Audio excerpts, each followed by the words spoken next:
Hello, in this video we're looking at the Dreadfleet miniature, the Swordfysh. First, let's learn a little bit of the lore behind this model, and then I'll talk about some painting tips. A mutant born into the ruling family of Skuld with scales and a spined fin below the knee was tossed into the Norscan Sea, her mutations a death sentence in her pitiless tribe. Brought by a school of daggerfish to a cove of golden sands, she was raised by sea nymphs and cared for by ocean spirits. One day she decided to rejoin the ranks of humanity. With a cutlass and gritted teeth she replaced her tail with two jagged blades of a sawfish. Rowing a boat to sea, she was picked up by the pirate galleon the Swordfysh. Over a decade she rose the ranks and eventually became captain. She earned the name Arnessa Anya Saltspite, Queen of Tides. With veins of salt water and as merciless as the ocean, she brought cold vengeance on any that opposed her. The Swordfish's sails fly the crossed tridents of the Sea Lords, and each plank is engraved with symbols of the Sea Father. The pirate ship is a mighty galleon with enough cannons to reduce even the largest enemy ship to timber.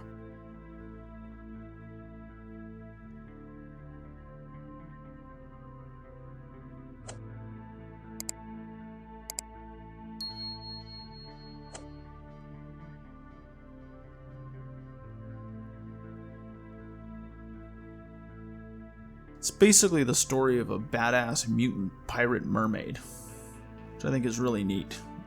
Phil Kelly, I think, did a really excellent job here with this concept, and I really like this model a lot. When I first got the game, I thought, man, this is going to be the ship I want to play.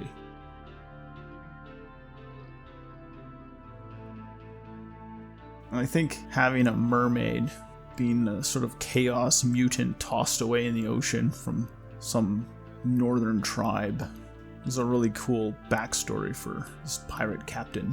And in the books and the story, she rises the ranks from all the different roles on the ship, and I wish there was more about Aranessa Anya Saltspite.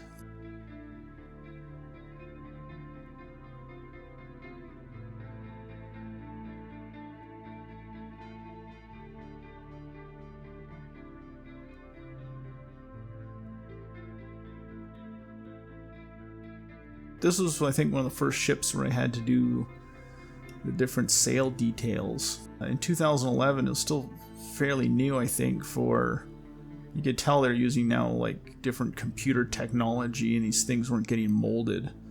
There's quite a lot of details, and they're so small and so fine, like the rays of the little bones on the fish and the snakes. You just wouldn't have that when you were building painted like metal models in the 90s and stuff. I thought these ships would be a great way to get back into painting, but they're actually quite difficult. There was a lot of really small details.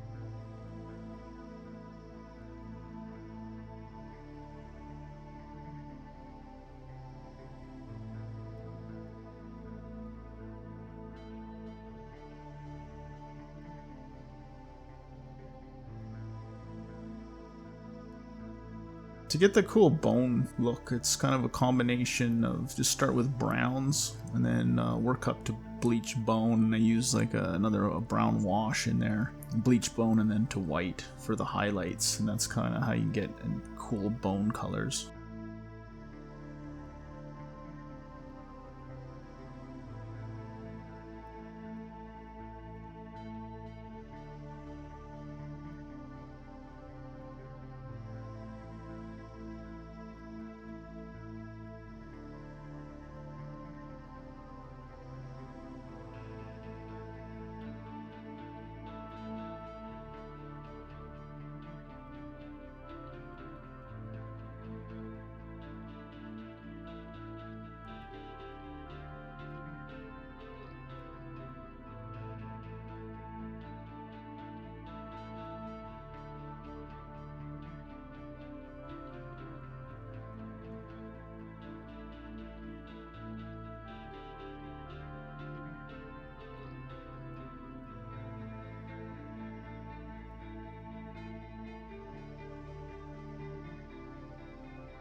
Duncan Rhodes is a wonderful painting teacher, and too thin coats is one of his painting mottos.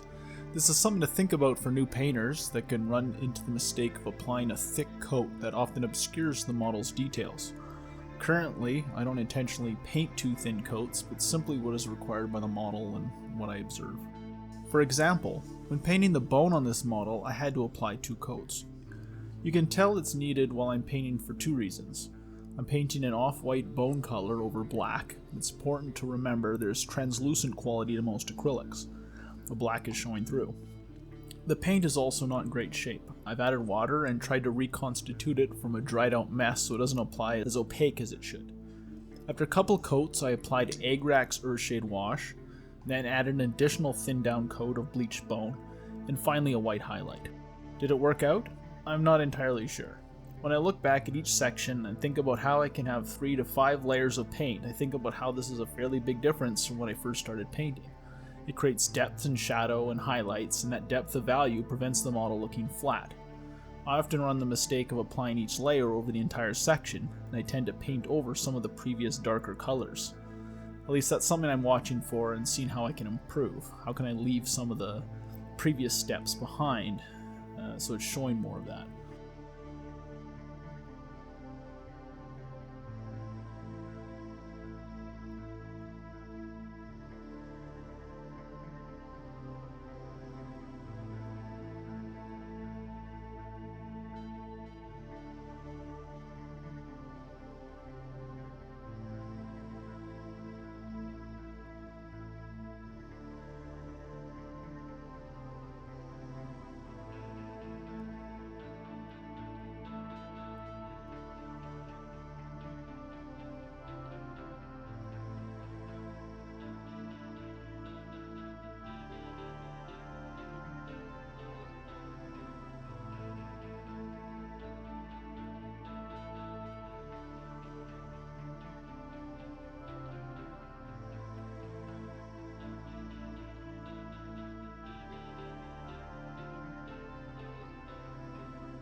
For the sails, you'll observe that I will use the side of my brush.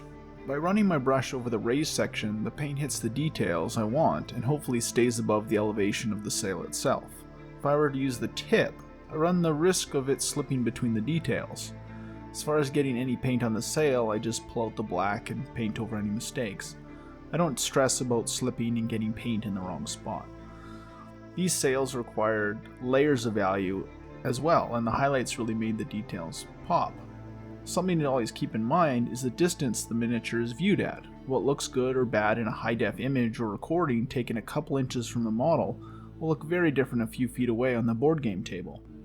Extreme highlights and exaggerated details may be just what's needed when playing the game with a miniature, but not necessarily what looks good up close. Perfect blends and flawless details and painstaking perfection can often get lost and muted when viewed from a distance.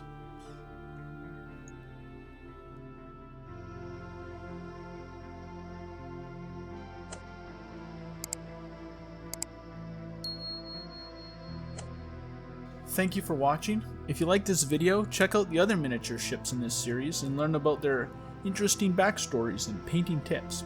Or check out some of our other adventures and stories at Dark Hat Studios.